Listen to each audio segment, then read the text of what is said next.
Bacoor Boulevard, guys. Mula sa bahay, dumaan kami ng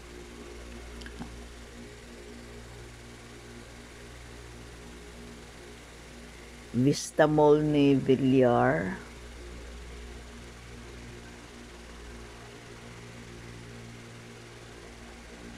Medyo na traffic kami konti.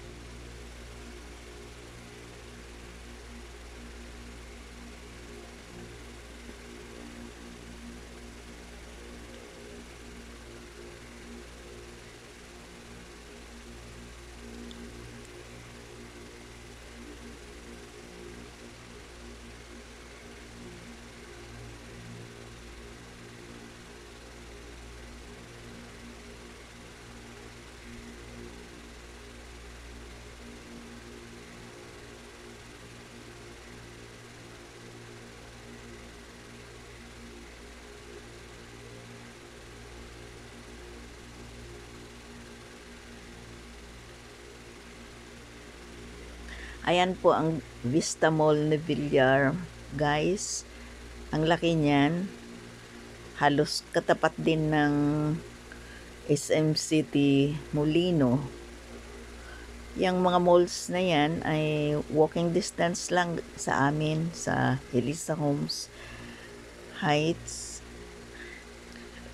Andito na po kami.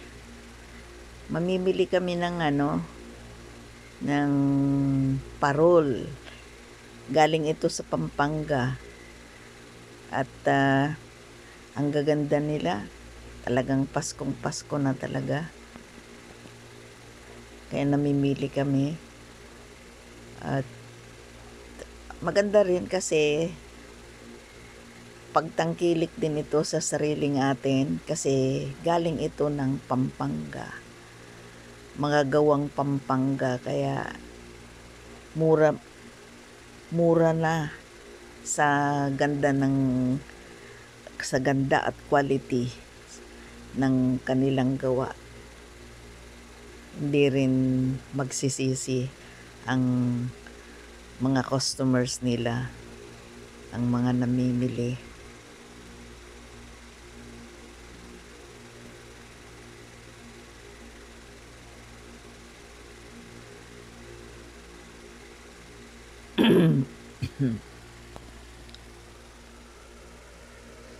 Nakikipagtawaran yung sister ko. Nakikipagtawaran.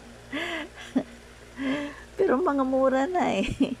Yung nabili niya. Kasi ang pinakamahal sa kanila dyan, 2.5 yung malalaki.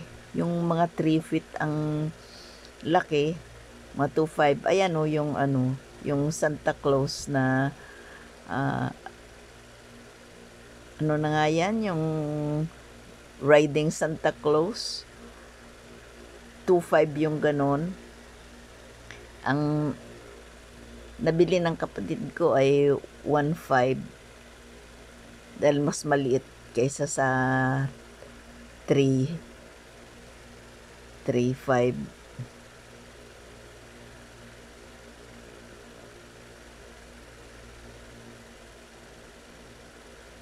Nakabili rin ako sa online ng parol Pampanga rin. Ang ganda rin ng pagkakagawa, very festive, napakakulay. Kaya lang hindi siya sturdy, hindi siya pwedeng mabasa sa likod kasi parang ini-ano lang nila sa sa karton. Kaya pag nabasa yun, masisira. Ito maganda to kasi kapis ito. Mas mura dito kaysa yung nabili ko pa rin sa online. Kasi 500 ito dito eh.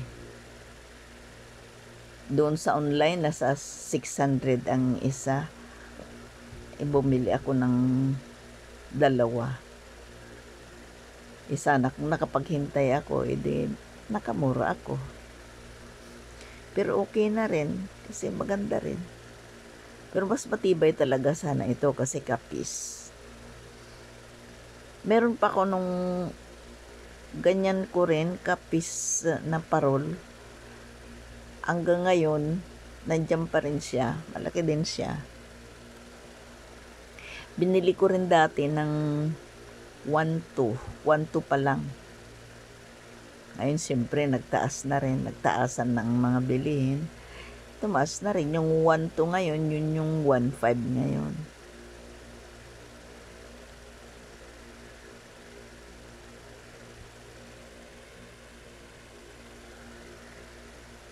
Ang bilhin